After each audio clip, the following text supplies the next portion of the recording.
Now for our story. It was late at night. Dell Shipley stood at a window of her apartment above the Golden Peacock in Chicago. In the faint light cast by a street lamp, she saw the figures of Aunt Mary and Lisa Fenner emerge from an entrance at the side of the building, enter a waiting taxi, and speed away. Dell sighed, thinking of what that brief scene represented in heartaches and tangled human emotions. She was weary, for the events of the evening had been exhausting. But there was still something she must do. And throwing a light coat over her shoulders, Dell started toward the door, but paused halfway as she heard. I guess I won't have to go down after all. That must be Lance now. You're Mrs. Shipley, aren't you? Yes, I was just going down. Well, I'm Lance Fenner, and... Well, come in, Mr. Fenner. I'm looking for my wife, Lisa. She came in here a few minutes ago, and I don't understand what's keeping her. She was going to leave some keys with the janitor. Yeah, I know. I heard someone prowling around downstairs. That's how I found out she was here. Well, I'm sorry to barge in on you like this, Mrs. Shipley, but we're in a hurry. So if you'll tell Lisa to come on... Well, now, hold on a minute, Mr. Fenner. Sit down, won't you? Thank you. But we're in a hurry. We have to catch a train. I'm afraid you're going to be disappointed. Well, say, what is this? Where's Lisa? I want to talk to her. Well, this is going to be a shock to you, Mr. Fenner, but your wife isn't here. She's not? Well, where is she then? She came into this place half an hour ago, intending to be gone a minute. I've been waiting out front for her. Lisa left here 10 minutes ago. She told me to tell you goodbye for her. Lisa's gone?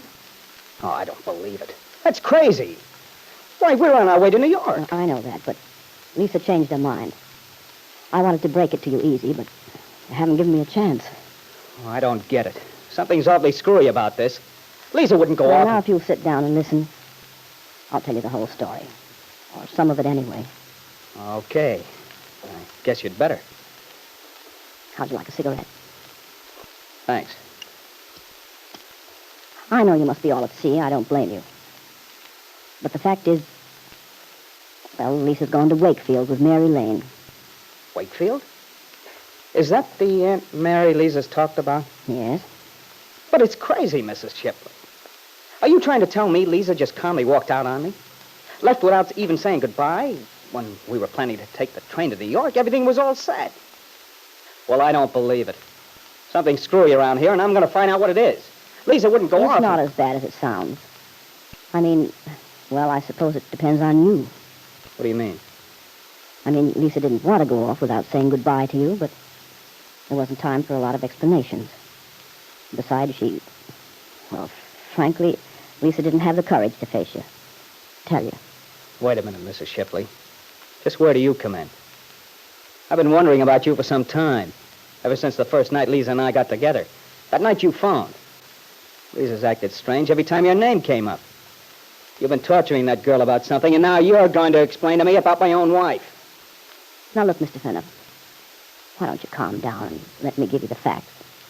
Otherwise, you may say something you'll be sorry for. All I know is you've been working against me. Against our going back together. I felt it. What makes you think you've a right to... You're a pretty hot-headed guy now, aren't you? Well, I'll tell you something. You're all wrong. I haven't been working against you at all. Maybe it looks that way to you from the outside. From the outside? I'm Lisa's husband. I know you are. But whether you know it or not, you've been on the outside. In other words, Lisa's been keeping something from you, something she was afraid to tell you. I don't believe you. Well, you will by the time I'm through. If you'll ever let me finish. All right. Go on. Lisa went through her own private little torture tonight. She had to make a decision. And it was a darn tough one to make. Nevertheless, she did make up her mind. But she couldn't face you, tell you. Because she didn't dare. Now, I don't know whether you can take it, but she gave me permission to tell you the whole story. What do you mean, the whole story? Well, there's a custody suit. A fight over a baby boy going on in Wakefield. And a young man there in town is knocking himself out trying to get possession of this kid. He thinks the kid is his son. But the catch is, well, the baby isn't his. He's yours. Your own baby son. My? Don't you believe me? What kind of a fairy tale are you handing me, Mrs. Shipley? I haven't got a son. Well, it's crazy. Well, in a way, it's not surprising you don't know it. When you were running around there in San Francisco having a fine time for yourself, I guess you weren't paying much attention to Lisa. You were flying too high at the time to worry much about your wife. All right. That has nothing to do with it. Lisa and I went all over that. She's forgiven me. Maybe she has, but that doesn't change what happened in the past. At that time, you'd hurt her a lot, and she thought you didn't love her. She was lonely, and she was scared, and then she found out she was going to have a baby, and you'd walked out on her. Oh, Lord. So then Lisa went down to Southern California, to Malibu, and she stayed there with a friend, or that is, at least she thought it was a friend at the time. And finally, your baby was born in Los Angeles. My baby. Mm-hmm. But that's just the trouble. There's no point in telling you all the details. You can get those later if you want to. But the gist of it is, Lisa was prevailed upon, persuaded, to give her baby up. To give him up? For adoption? Yes. But why didn't she get in touch with me? Tell me what happened. Well, maybe because she'd gotten the idea somehow that you weren't very interested in her. All right, but why did she give the baby away? Well, because she thought she should, for the baby's sake. And secondly, this other woman managed to convince Lisa that she had no right to keep her baby. I guess I don't need to tell you the sort of person Lisa is, how easily she's frightened. She's the sort of girl who needs to be taken care of. And you see, Mr. Fenner, there was no one around to protect her. Okay. Go on. So she got taken for a ride. And she gave the baby away. I can't believe it. It's not like Lisa. Give our child away. She was alone, Mr. Fenner. But how could she? Well, before you get to feeling too righteous, it might be a good idea to remind yourself of your own responsibility in the thing. I wish I had been given some responsibility. But all these months, if only she'd told me. She was afraid to. She was afraid you'd hate her for what she'd done. That's why she wanted to leave Chicago, to forget the whole thing. You mean she was just going to go away? Never tell me I had a son? That's what she wanted to do, but she couldn't make it stick. For a while, she figured she had to make up her mind between you and the baby. But tonight she realized it wasn't a question of making a choice. She loves you. She also loves her baby. And she wants him, too. She has all along. So she's going down to straighten things out to claim the baby. Where's this trial being held? Huntsville. I see.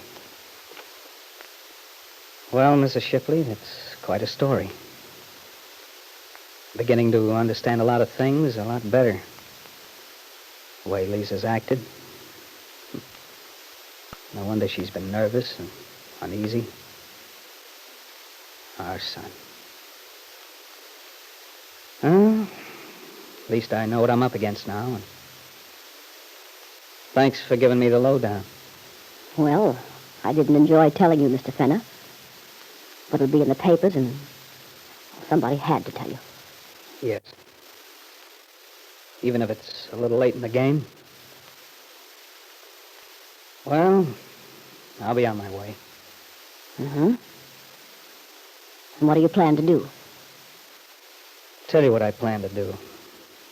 I'm going to get in my car and hit the road for Huntsville. Lisa's still married to me. And I have something to say about what she intends to do. Del Shipley looked at the young man intently.